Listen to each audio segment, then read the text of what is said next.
and instruction for the public to participate in today's meeting. Thank you, Chair Campio. While members of the public are able to attend the meeting in person, this meeting is being televised and live streamed on the city's website, and the council administration will continue to make arrangements for the public to comment using the Zoom webinar platform. Members of the public who wish to provide virtual testimony must enter the virtual queue by raising their hand before the virtual queue closes. This queue will close when the last virtual speaker finishes speaking or 5 minutes after in-person testimony ends, whichever occurs first. This will allow for better meeting management between the two platforms and ensure the committee is able to manage and conduct city business. We appreciate the public's cooperation. Chair Campio. I'll now call the special meeting of the Economic Development and Intergovernmental Relations Committee of Wednesday, October 2nd, 2024 to order and call the roll. Vice Chair Lee. Here. Councilmember Foster.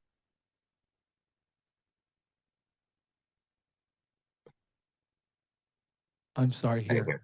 Oh, thank you. And Councilmember Campbell is absent today. I'm present virtually. Also present with us is Jillian Andalina, our Deputy Director from the Office of the IBA, Deputy City Attorney Kate Malcolm from the Office of the City Attorney, and Stephen Hill, Senior Policy Advisor from the Office of the Mayor. Sarah, please continue with our public comment instruction. Thank you, Chair. If you are in person, please complete a speaker slip located at the entrance of chambers and place it in the tray indicated at the table at the front of the room. Please do so in a timely manner to ensure proper meeting management. In-person testimony will conclude before virtual testimony begins. Members of the public can join the webinar by computer, tablet, or smartphone by accessing the link which is listed online in the preamble language of the agenda on the city's webpage. To join the Zoom webinar by telephone, please dial 1-669-254-5252, and when prompted, input webinar ID 161-965-4979#. This information is also available on the agenda, and it will appear on the screen during the public comment period for each agenda item. As a reminder, members of the public who wish to provide virtual testimony must enter the virtual speaking queue by raising their hand before the queue closes. The queue will close when the last virtual speaker finishes speaking or 5 minutes after the conclusion of in-person public testimony, whichever happens first. Please note that if you're watching via City TV Channel 24 or online, there may be a delay.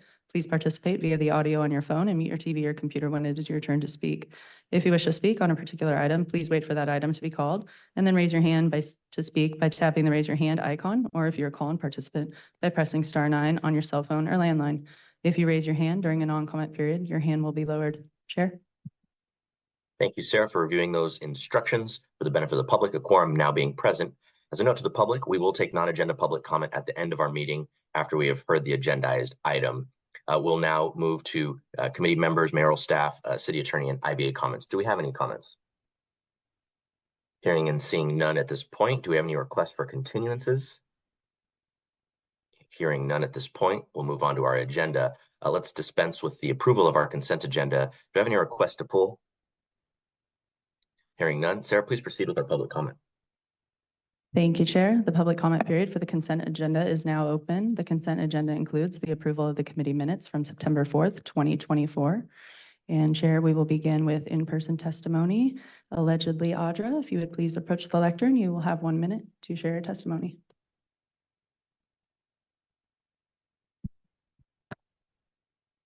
So I wanted to say, normally the minutes aren't recorded that good when they're doing the public comment, and this was actually pretty spot on with what I had to say, which was I gave comment on the negative impacts of San Diego serving as a sanctuary city, illegal border crossings, rising crime, accounts of sexual violence, and redirecting budget funds towards communities. I wanted to be specific that the budget funds that are going towards anything that has to do with a sanctuary city and harboring and housing illegals, aiding and abetting this invasion, should be redirected to the communities that need it the most, because we have people in our communities that are suffering. And we've actually had a little girl that's been raped by an illegal that is being hidden from the public. So I think that it's important to not encourage that, but to make sure that our communities are taken care of. And if we can't do that, then we shouldn't be adding other people to the plate. So thank you. Thank you for your testimony. And with no other speaker slips here in chambers and seeing no hands raised in the virtual queue, this concludes public comment on the consent agenda. Thank you to all the members of the public for your participation. We'll now turn it to committee members for questions, comments. I will happily make a motion. Do I have a second? I'll offer a second. Okay, that was a motion to approve the item and a second. If any questions or comments, seeing or hearing none, we'll now have each council member register their vote. Vice Chair Lee? Yes. Councilmember Foster? Yes. And I'm a yes as well. That passes unanimously with 3 members present. Thank you, everyone.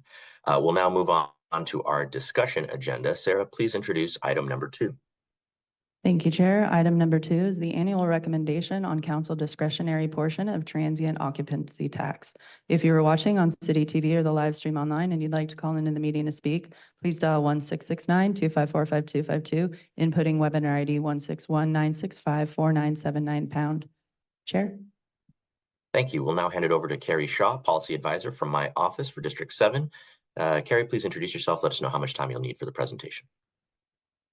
Thank you, Chair. I will need about 7 minutes for my presentation today. Excellent. Go ahead. Good afternoon. I'm Carrie Shaw, Policy Advisor for Councilmember Kempio, and today I'm joined with Summer Patton, also Policy Advisor for Councilmember Kempio. We're here to present the annual recommendation on the council discretionary portion of the transient occupancy tax. The San Diego Municipal Code outlines the permanent use of the 10.5 cent TOT. 5.5 cents goes towards the general fund, 4 cents goes towards the special promotional programs, and 1 cent of the TOT fund is used as council discretionary, which is 9.52% of overall TOT. The Penny for the Arts goal was created in 2012, with the goal to allocate 1 cent of the 10.5 cent TOT, which is equal to 9.52%, towards arts and culture funding. Thus, the goal equals the council discretionary 1 cent. For years, there has been a broad support within the City Council for funding Penny for the Arts. However, while there's been this support between council members to fund Penny for the Arts, the goal throughout the budget seasons, the goal itself has never been reflected in the adopted budget.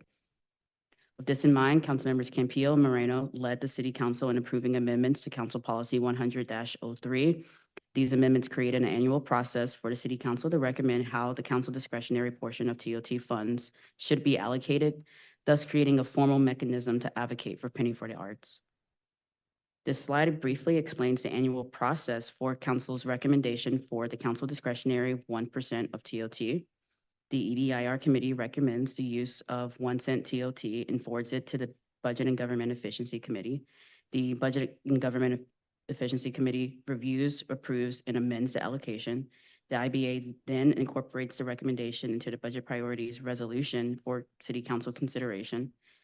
The Mayor and Department of Finance report on the use of the 1% during the proposed budget presentation. The IBA then assesses if the allocation aligns with Council's priorities and reviews any final updates. The IBA ensures Penny for the Arts goals are evaluated during the final budget process. The last budget cycle was the first implementation of this policy change. Aware of the challenges in the FY 2025 budget, City Council recommended allocating 6.5%, which is equivalent to 21.5 million of the total TOT revenue to arts and culture, with the remainder directed towards balancing the general fund. However, even though the council recommendation was 6.5% of TOT revenue, the final allocation for arts and culture was 16.1 million, which is also equivalent to 4.93% of TOT revenue. Per the Office of the IBA, based on the latest actuals, the fiscal year 2026 overall TOT projection is estimated to be 340.3 million. This translates into a projected council discretionary 1% of 32.4 million. In fiscal year 2026, 16.1 million is assumed to be the baseline projection for arts and culture funding based on the FY 2025 levels. Maintaining the same level of funding from FY 2025 with adopted FY 2026 revenue projections would mean arts funding would constitute as 4.74% of total TOT in FY 2026, which is less than half of the 9.52% Penny for the Arts goal. It should be noted that in the IBA's review of council members' FY 2025 budget priority memoranda, it was determined that all 9 council members backed increasing funding for arts and cultural programs. While proposed funding levels varied, 6 council members suggested a fiscal year 2025 funding level of at least 6.5%. Additionally, several council members prioritized moving toward the goal of fully achieving the Penny for the Arts blueprint goal of 9.52% of TOT by FY 2026. With this in mind, the FY 2026 proposed recommendation is to fully fund Penny for the Arts at 9.52% of the total TOT revenue. which per current projections is estimated to be 32.4 million. This goal reflects the City Council's commitment to fostering cultural vibrancy and ensuring access to arts for all residents. As stated in the 2025 budget priorities, all 9 council members supported increasing arts funding, with several council members supporting achieving the 9.52% goal by FY 2026. Current funding is projected to be 4.74% of TOT in FY 2026, which is again half of the Penny for the Arts goal target. To fully fund the initiative, the proposed recommendation closes the gap, fulfilling the city's longstanding commitment. Using the council's discretionary portion of the TOT ensures that the general fund's impact is minimized while also allowing the arts and culture sector to flourish without detracting from other critical services. I would also like to make it clear that this recommendation today does not commit this funding to the proposed budget, as that is under the mayor's authority per the charter. Nor does it commit the council to funding as part of, nor does it commit the council to this funding as part of their final budget modifications on the day of the budget vote. The IBA will be reviewing this recommendation in their upcoming report on FY 2026 council budget priorities. This recommendation also does not supersede the other line items in that report. To reiterate, today's item is to approve the FY 2026 council recommendation on its preferred use of 1% of the 10.5% transient occupancy tax and forward it to the Budget and Government Efficiency Committee for consideration as follows. 9.52% of total TOT revenue for arts, culture, and community festivals, which is equivalent to 32.4 million per current projections. That concludes my presentation, and I'm available for any questions. Thank you very much for the presentation. Jillian Andolino from the Office of the IBA has some comments. Thank you, Chair Campillo. My name is Jillian Andolina from the IBA's office. As Carrie mentioned in her presentation, our office is currently reviewing the council budget priority memos and will release a report on Thursday, October 10th.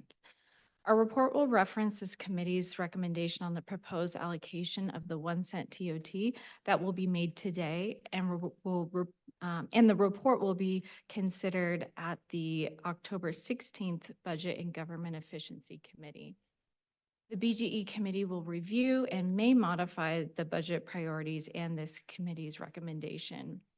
Our office will then update our budget priorities report, incorporating the actions of the BGE committee for council's consideration, and consistent with the accompanying resolution, will also include a request that the mayor and the Department of Finance, as part of the budget, the proposed budget and presentation to the budget review committee, provide the council with a report on the allocation of the 1 cent TOT.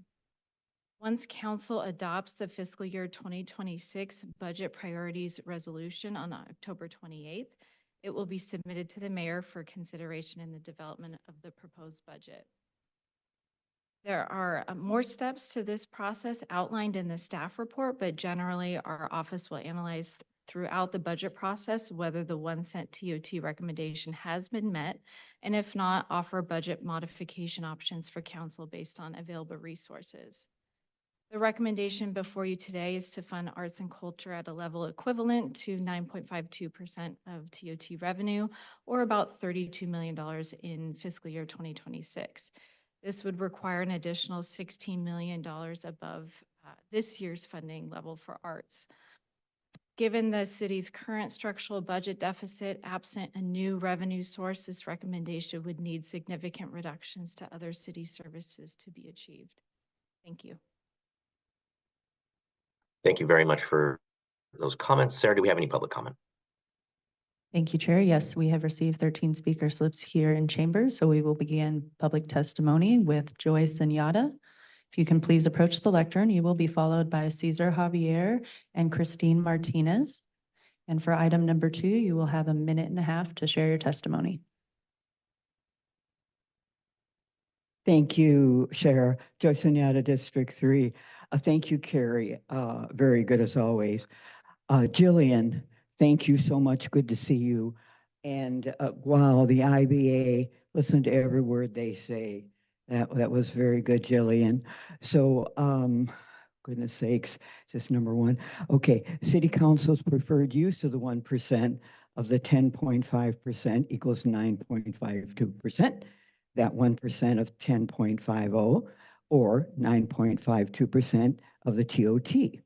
FY26 City Council estimated discretionary portion of the TOT is currently 32.4 million. All of the 9.52% for arts, culture, and community festivals, or 3.4 million, that's what covers it. Now, penny for the arts, again, I'm working with these figures. It equals 32.4 million. So this whole thing, the process with the budget, thank you, Jillian, when it comes out of here, it goes to BNGE, and they can amend it. And then it goes through, and very good staff report on this, goes through all the processes. But here's my point. When the IBA, I believe it is, talks about the resources that back up the spending and the money that's being asked for, it's too late in the process. Let's start talking about what resources are available at the very beginning. So that's my specific request. Thank you for your testimony. That does conclude your time. Thank you very much. Love you all. Our next speaker is Cesar Javier.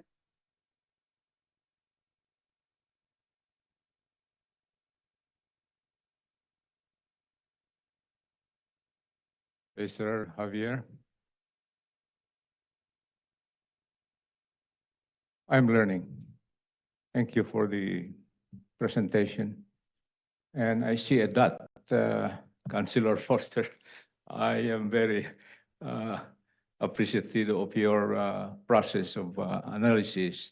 I see that, and that is the remaining budget that is now conveyed to the coffer general fund. And that's another that I am fearful because it would be exhausted by the implementers, taken advantage by the corrupt practices that we seen many dots in our screen. And hopefully those savings would go to the rightful conveyor for the survival of this finest city. It's not the physical city, but the humans residing in this physical geographic landscape we call the finest city. I only ask of you to please have some degree, that's of honesty and intellectual cognitive ability. Thank you for hearing us. Good afternoon. Thank you. Our next speaker is Christine Martinez, and you will be followed by Phil Johnson and James Halliday.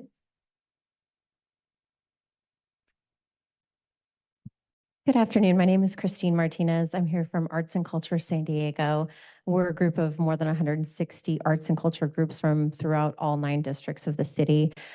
You've seen me here before. You will see me here again. We are encouraged by this line of discussion. I wanted to be here with my fellow arts and culture leaders to say that we are strongly in support of what Council Chair Raul Campillo is saying and his office is saying about what to do with the council discretionary TOT. This is a vital first step towards what was promised so many years ago, that penny for the arts. It's something that is almost lore at this point. We've all been talking about it so much, but we are encouraged. We were encouraged last year by the process. We're encouraged this year by the process. We truly believe that if we fund arts and culture to the full degree, we really will impact our city and leave a legacy. Arts and culture programs create jobs, education opportunities, community identity. It's not something that we can do without support. I hear daily from our organizations, our partner organizations, that they need this funding to move forward and to truly make an impact on all of your communities. I thank you for considering this, and we look forward to seeing you at the next meetings. Thank you for your testimony. Our next speaker is Phil Johnson.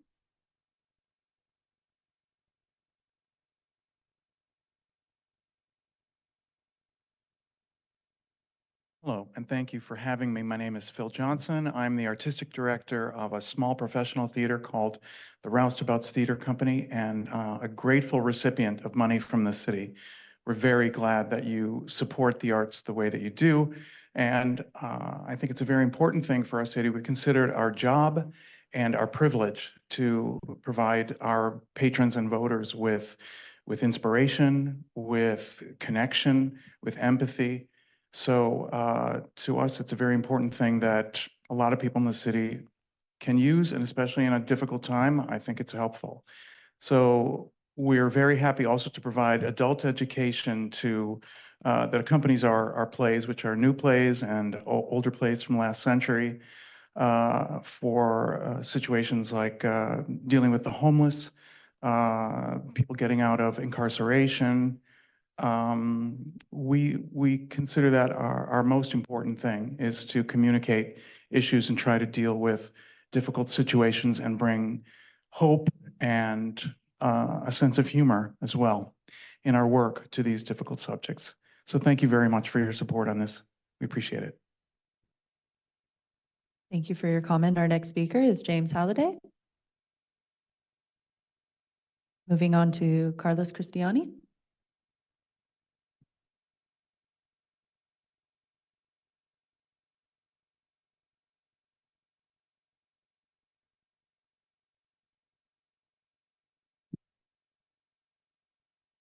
Chair Campillo, Councilmember Foster, Councilmember Lee. My name is Carlos Cristiani. I'm the Director of Corporate and Government Affairs at the Fleet Science Center. And I'm here in support of Chair Campillo's proposal to earmark Council's discretionary TOT funds for arts and culture. I've been an advocate for arts and culture in the city for over 15 years. And today in my role at the Fleet Science Center, I can attest that as a museum and as that has an impact in the city and county, and an arts and culture organization, we have served over 400,000 individuals in the past year alone. As generously the city provides support through OSP, this allows us to do a lot of things, not just within the museum, but going into communities and having the ability to spend time to become one with the community and co-create programs that serve very specific needs. It allows us to go after funding opportunities from outside of the city of San Diego, grants that come from the state of California to help us remodel our facilities. A recently awarded National Science Foundation grant that is going to allow us to hire specialists, community specialists specifically for Southeast San Diego, and bring a multi-year, multi-partner program. It has allowed us to run programs like Art for Planet Health, among others. Thank you very much for your support. Thank you for your comment. Our next speaker in chambers is Eric Meyer. Eric, you will be followed by Kim Phillips P. and PETA.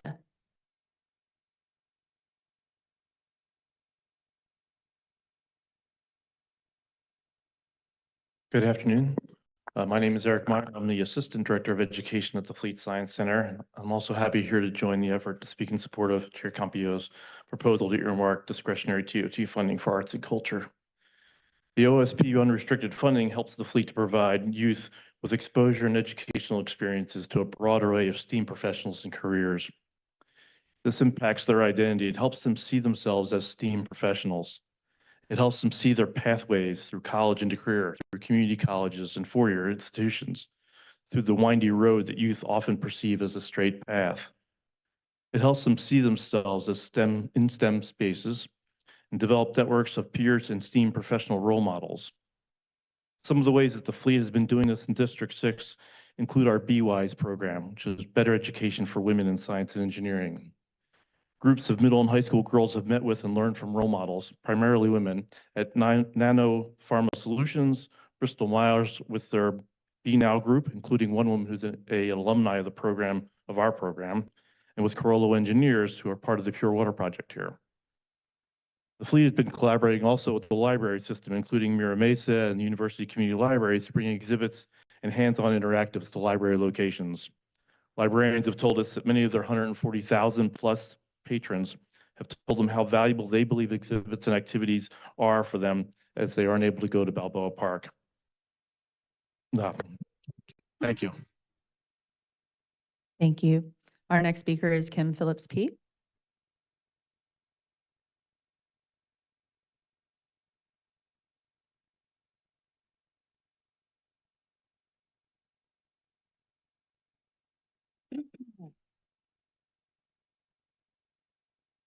Good afternoon, Council. I'm Kim Phillips P. I'm the Community Engagement Rep with Arts and Culture SD. I'm also a face painter and an event planner. I live in District 4, but I just celebrated my 3-year anniversary at my art gallery in District 8. I'd like to invite everyone here to a event in District 4. It's a City Heights Pumpkin Patch event. Councilmember Foster, it's going to be at Columbus Hall. But events like that are important for our community. And so I want to speak in support of Committee Chair Raul Campillo's proposal to earmark the council's discretionary TOT fund for arts and culture. Arts and culture funding helps me, an event planner and Southeast Art Team, and so many other community organizations provide creative services to the community programs. We create jobs and education opportunities.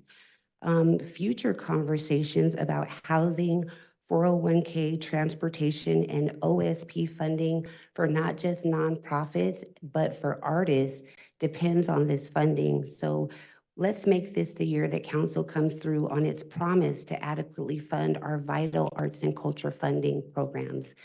Thank you so much for your support. Have a great afternoon. Thank you for your testimony. PETA?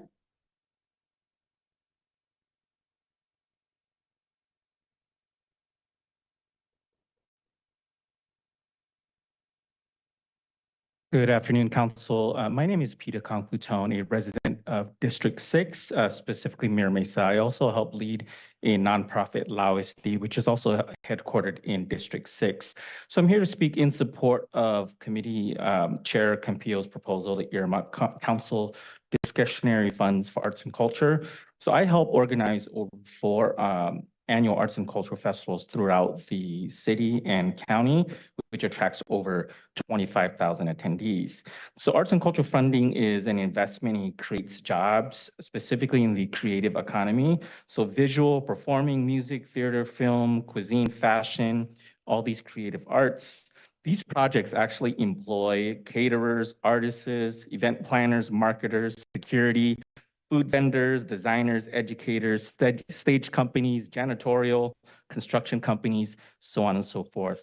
Also, it brings, tourism to our city, art galleries, festivals, performances. These visitors spend money on hotels, restaurants, local businesses.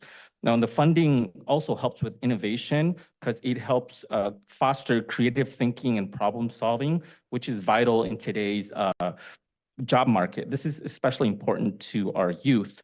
So please support, in closing, please support the proposal to fund arts and culture because it creates jobs, attracts tourism, fosters innovation, and builds a more cohesive and vibrant community. Thank you. Thank you. Our next speaker is allegedly Audra.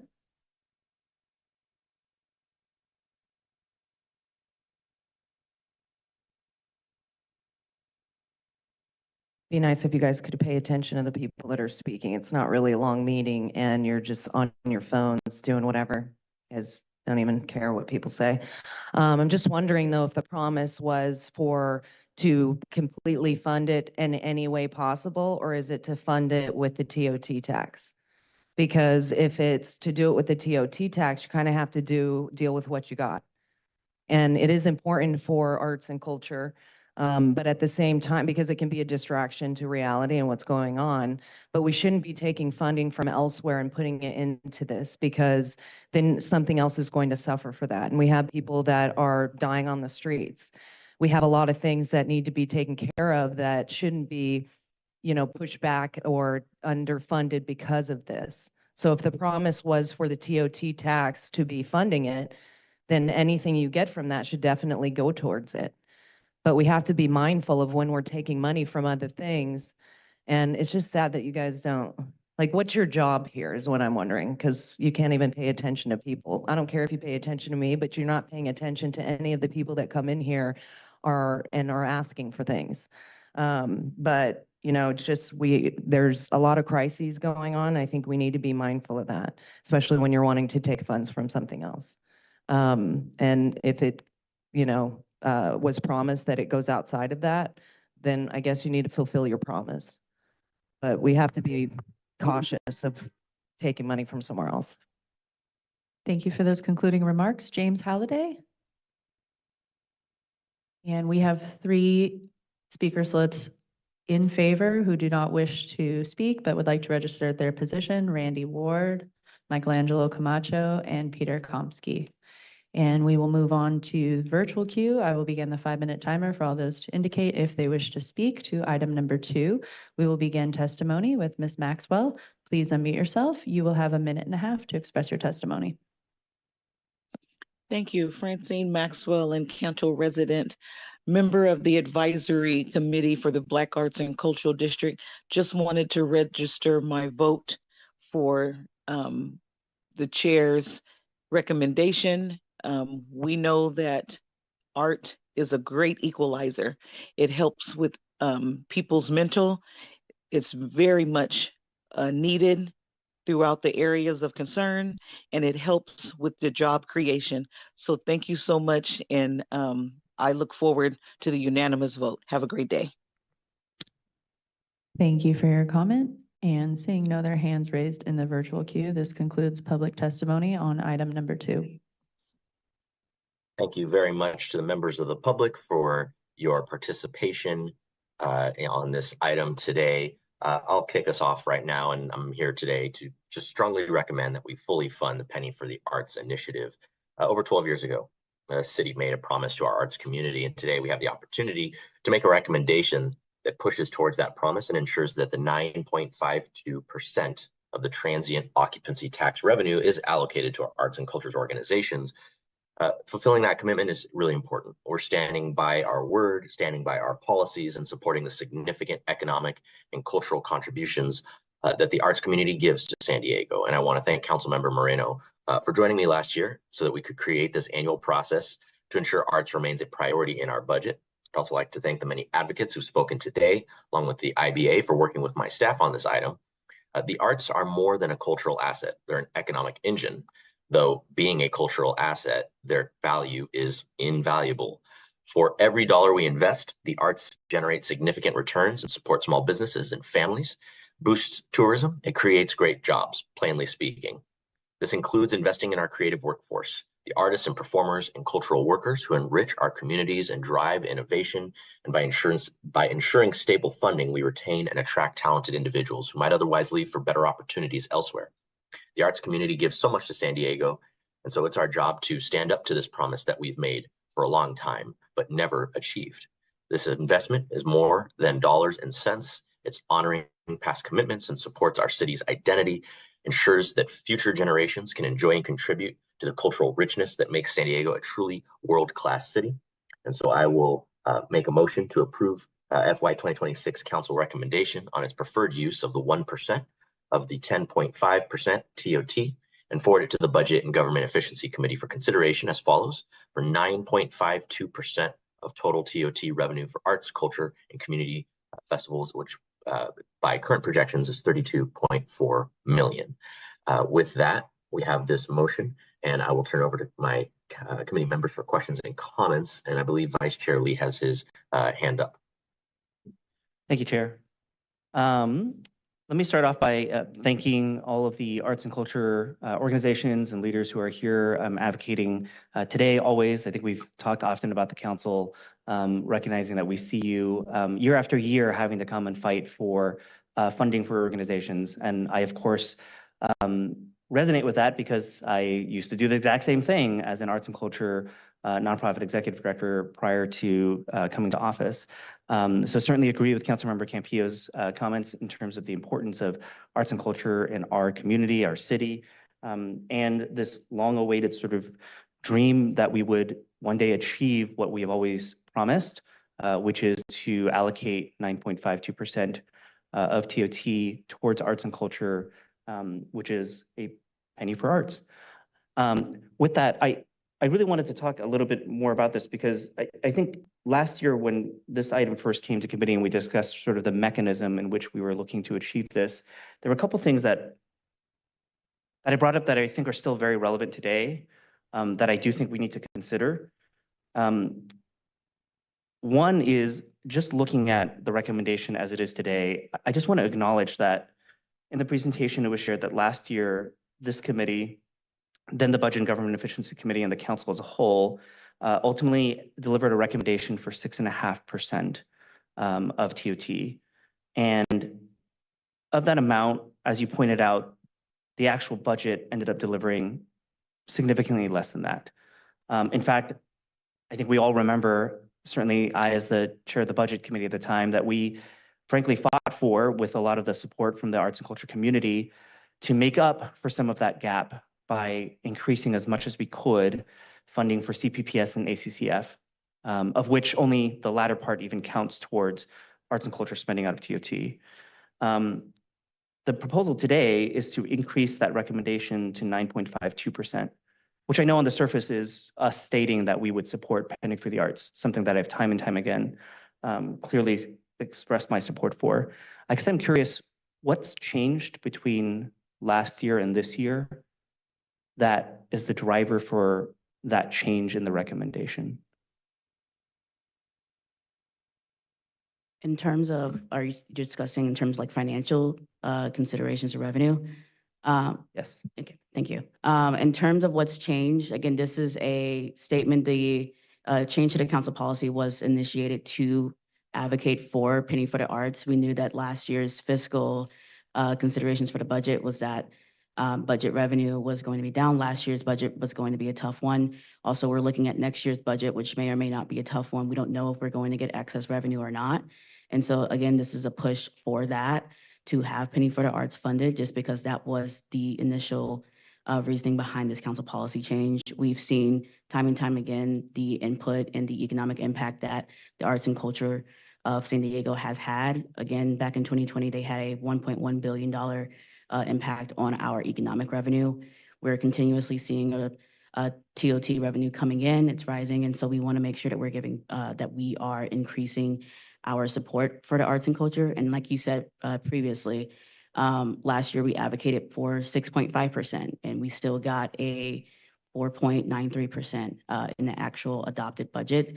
Again, this isn't something that is a full allocation. This is a recommendation. And when it comes to budget, if there is no revenue, if there are other priorities that this council is going to have, this item does not supersede those priorities. This is just a statement of a recommendation.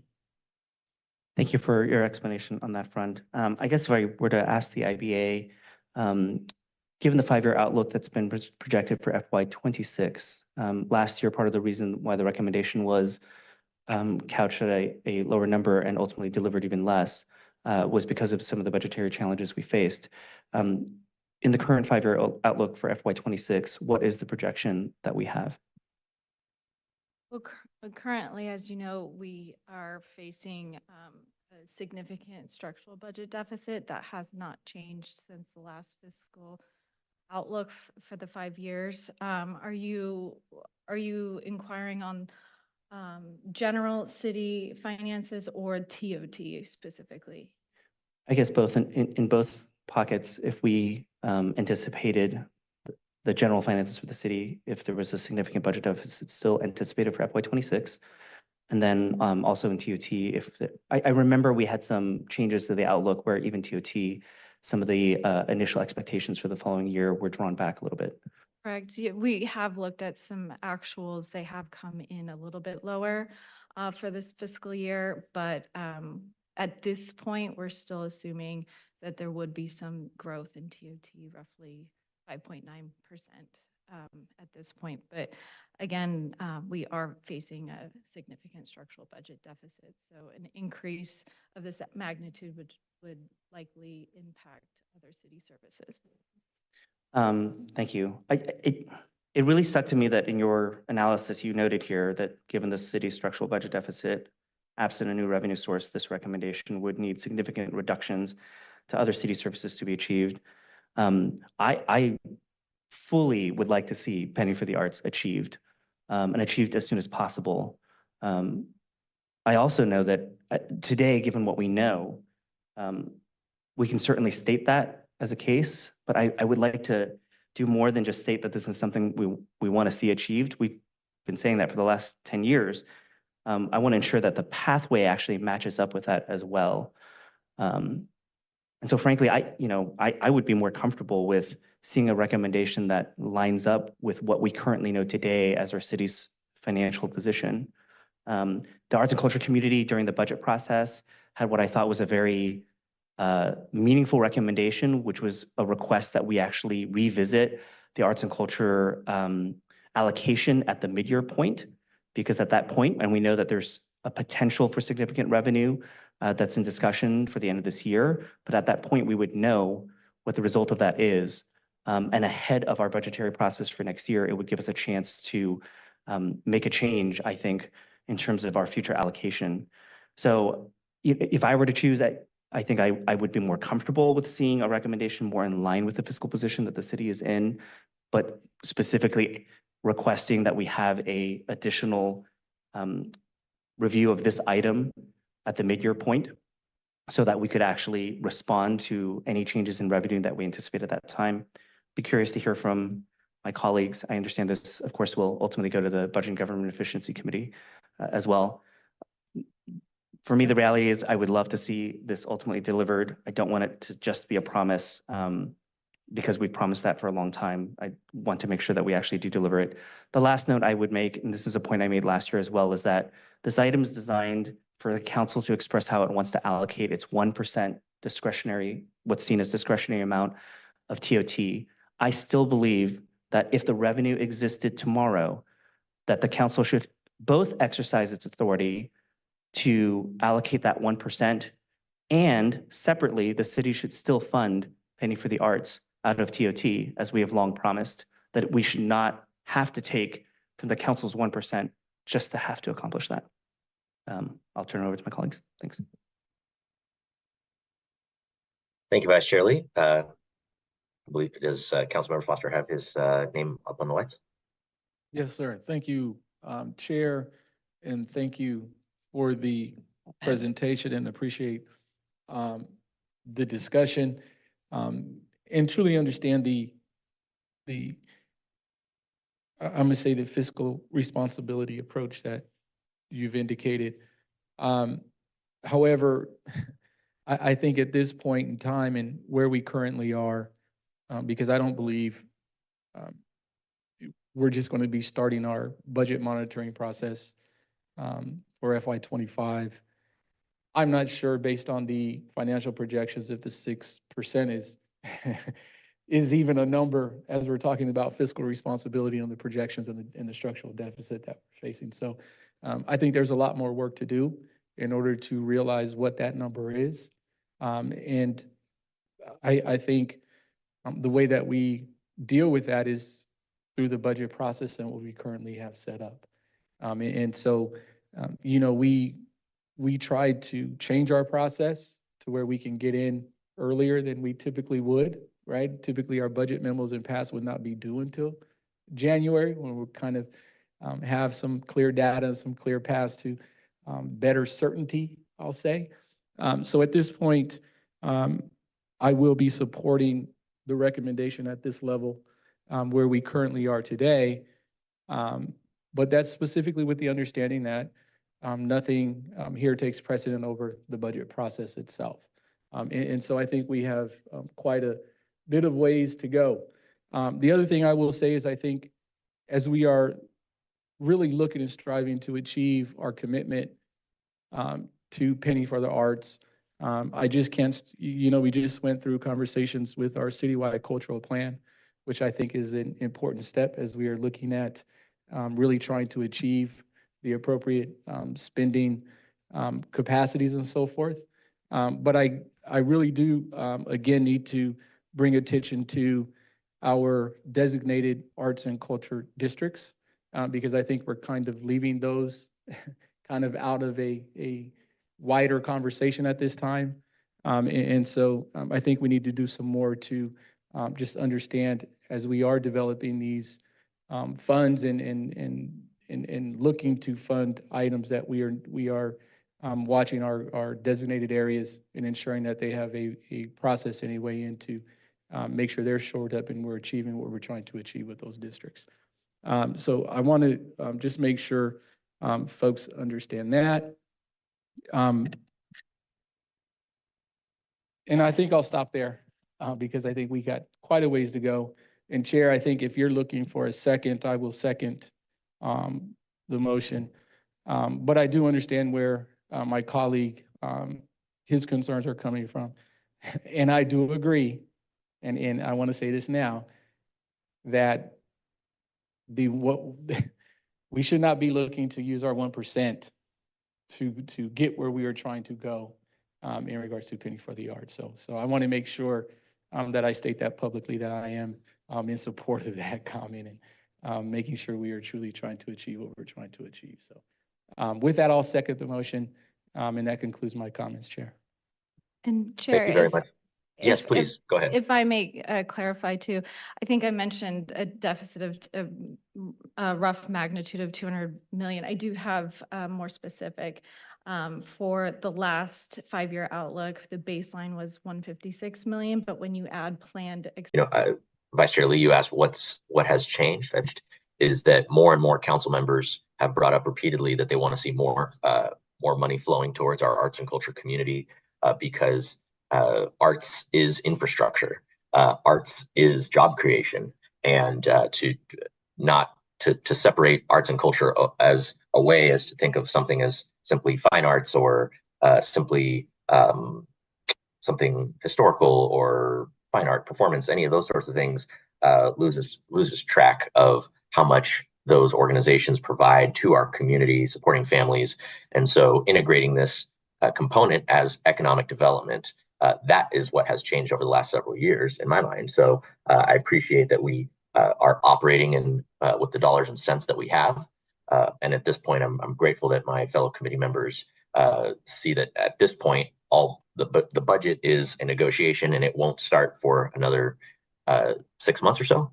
But even at this point, putting a stake in the ground and saying that arts and culture is not on the back burner is what really matters to me. So, and I know both of you agree with that. So with that, I have a second from myself and a second by Councilmember Foster. We'll call the roll. Vice Chair Lee. Yes. Councilmember Foster. Yes. And I'm a yes as well. That passes with 3 members present.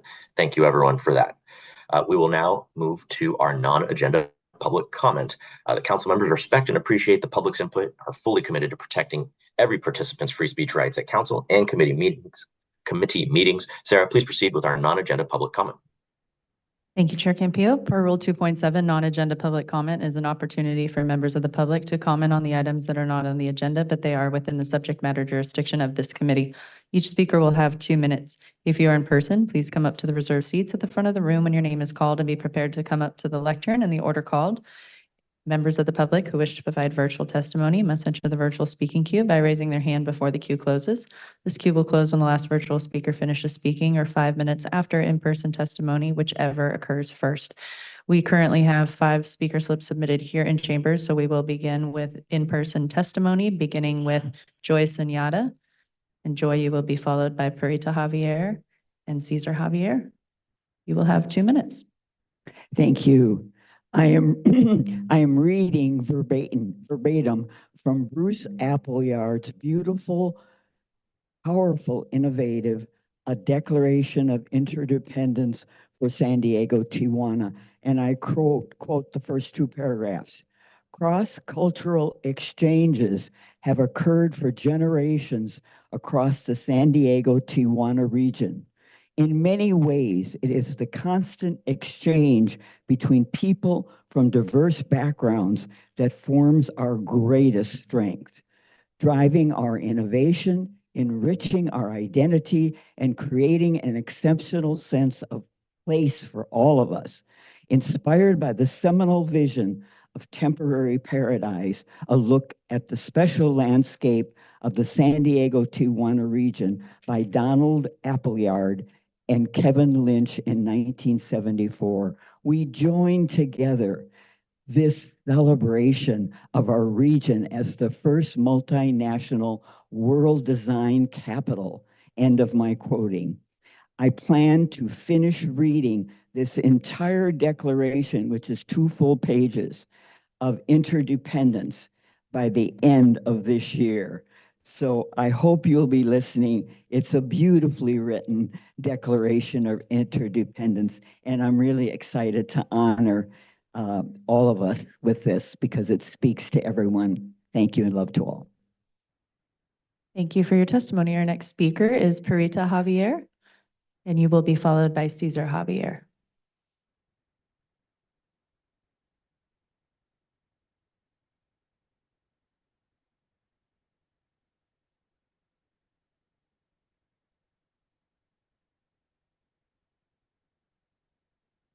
Good afternoon. I'm Rita Javier.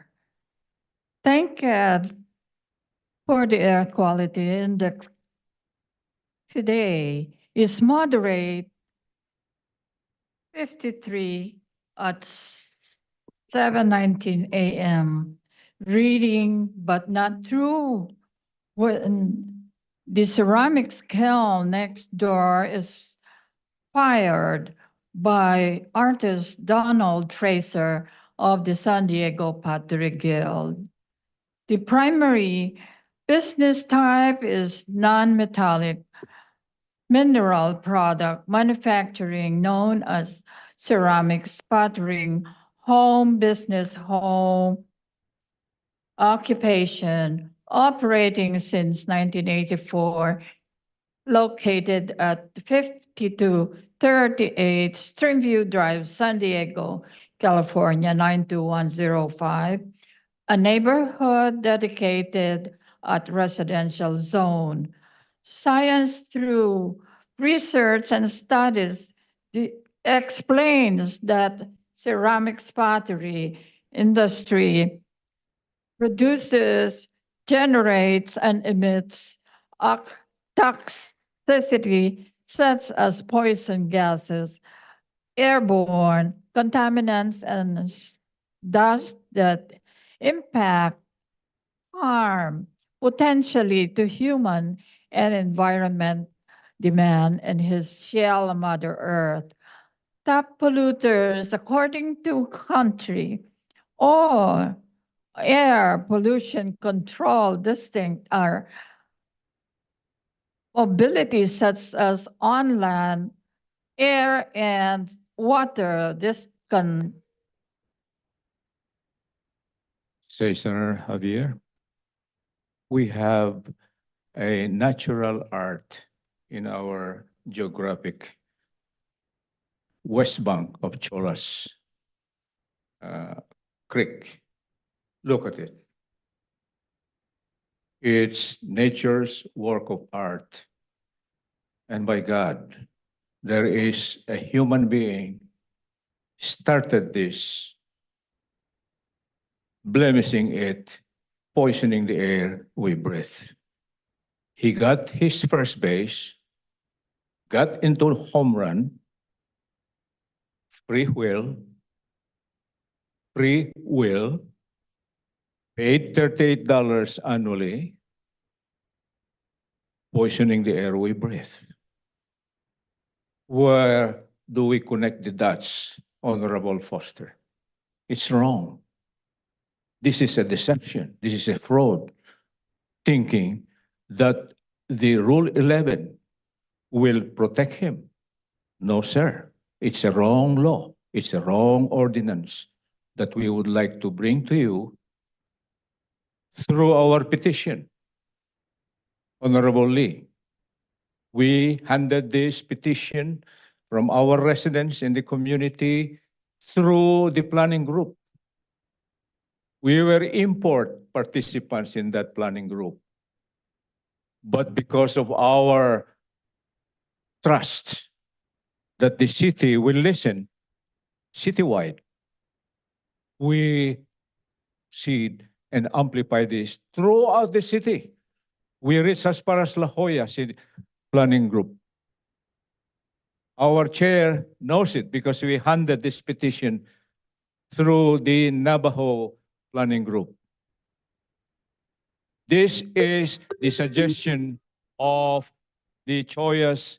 Thank you for those concluding remarks. That does conclude your time. Goye.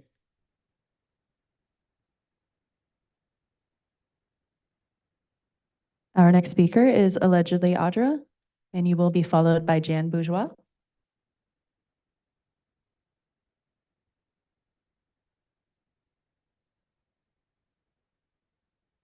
Wondering who you guys work for. Is it the people or someone else? Your phone? All right, you guys don't seem to care when people come in and are voicing their concerns about something that's going wrong in their community. Wondering where to go, who to turn to when people that sit up on this dais are making rules, regulations, policies, and ordinances that are allowing this to happen. And you don't care, is that you got to look at your paperwork, right?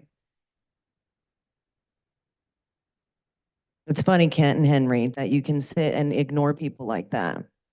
You work for the people. We pay your paycheck. And you don't give a damn what the people say. You have better things to do. Why are you here? What's the point, right? To do what you have an agenda to do, which is not to do anything that's going to better the lives of the people. I mean, it's obvious. You're just looking at your phone, but I'm going to push that button. It's sad because you guys should be defunded for the things that you engage in. Pretty sure when you talk to people, if they were looking at their phone and disrespecting you like you are to everybody else, you wouldn't appreciate it.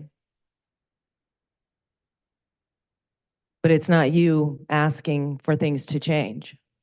It's other people who are actually suffering. They're actually suffering and it doesn't matter to you. But you sit up there and you act like we care about people. We care about your health and safety. We want to make your community better, right? And then you're going to give me the daggering eyes. It just shows where your priorities lie, and it isn't with the people. So anytime you say that, you just need to not, because it's not believable, and there is no trust that you guys are going to make anything better. Thank you for those concluding remarks. Jan Bourgeois.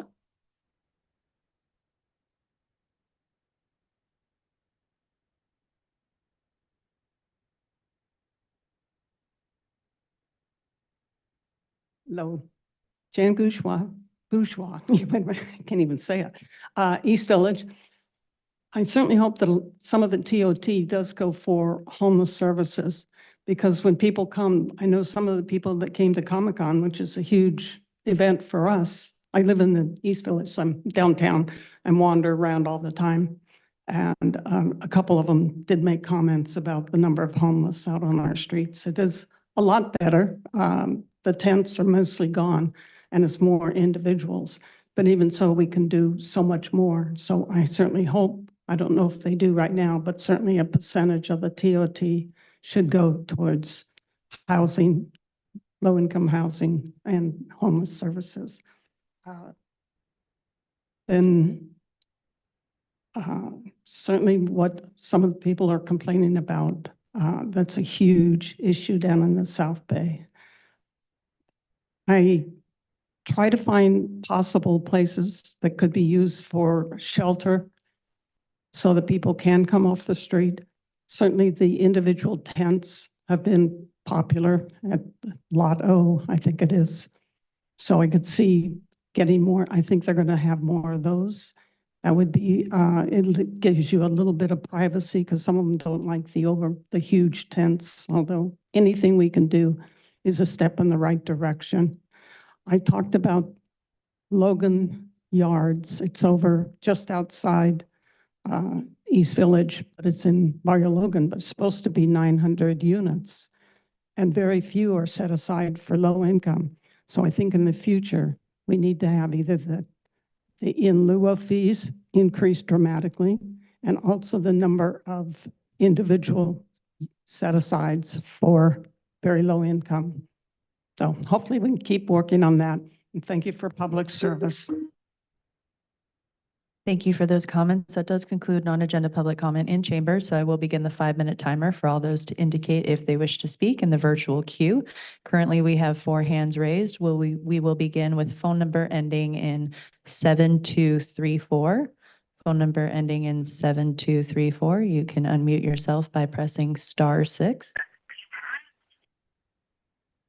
Good afternoon, Economic Development and Intergovernmental Relations Committee Chair Campillo. My name is Terry Anskelly, and I'm a community volunteer who has worked in youth programs for decades, and I've appreciated the focus of this committee on developing youth intern opportunities.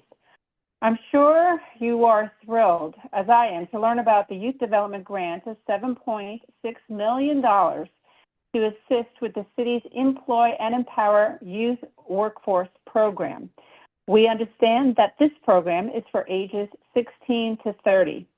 As a mother of 3 young adult sons, I know this age group very well.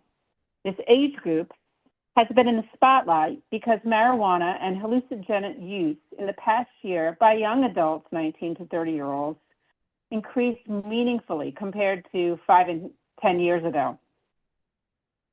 Monitor the Future researchers, in accordance with the National Institute of Health, in their press releases announced that these rates were historic, the highest rates in this age group since 1988. As the National Institute of Drug Abuse Director, Dr. Nora Volko, MD, commented, and I quote, "Young adults are in a critical life stage, and it is critical to help position the new generations for success," end quote. Yes to employ and empower youth workforce program, and no to the enticing advertising and predatory marketing and promotions that come from having marijuana businesses here in our neighborhoods. Thank you for hearing my concerns this afternoon. Thank you for sharing your testimony. Our next speaker is Megan Stewart. Thank you. Good afternoon, members of the ED and IR committee. A recent survey by Whitney Economics reveals the stark reality that only 27% of marijuana businesses are currently profitable. This means that 3 out of 4 marijuana businesses are either just breaking even or worse, operating at a loss. Such financial instability raises significant concerns about the long-term viability and economic impact of this industry on our city. According to the U.S. Chamber of Commerce, nationwide 65% of small businesses are profitable. The marijuana industry falls dramatically short of this benchmark. Only about 28% of marijuana businesses feel confident about their prospects, and this uneven outlook suggests that the benefits of this industry may not be evenly distributed, potentially leading to greater economic disparities. With that, the complicated and expensive process of licensing and taxing marijuana businesses hasn't brought the expected financial benefits.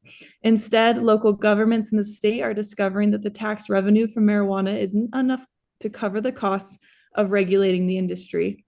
The economic strain is clear, and the promised benefits of marijuana legalization are turning out to be false hopes. As we navigate these complex issues, it's crucial to prioritize the health and well-being of our community. The increase of commercial marijuana businesses may not only pose economic risks, but also potentially impact public health and safety, as we know marijuana does a significant amount of harm to every user. Thank you for your time and attention. Thank you for your comment. Our next speaker is Devin Rapp. Please unmute yourself and share your testimony. Hi, good afternoon, Chair Campillo and members of the committee.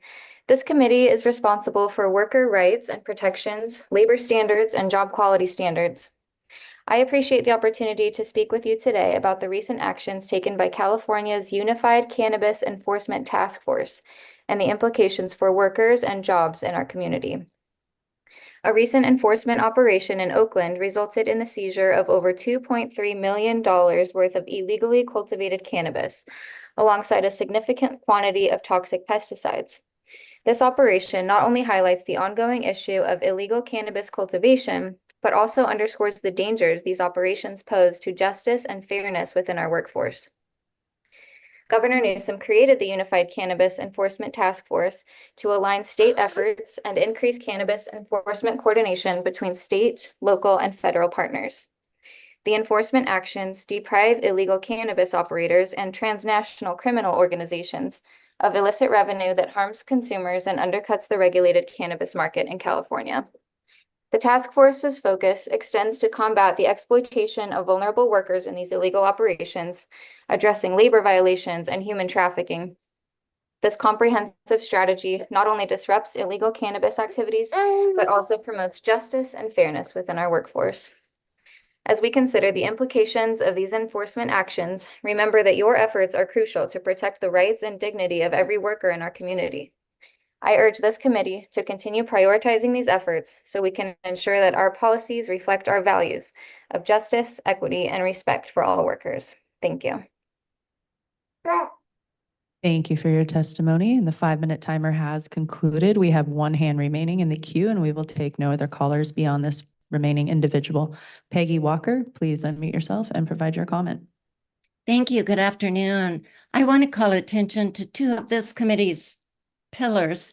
One is to develop a talented workforce. Another to, quote, enhance quality of life, safety, and security in neighborhoods.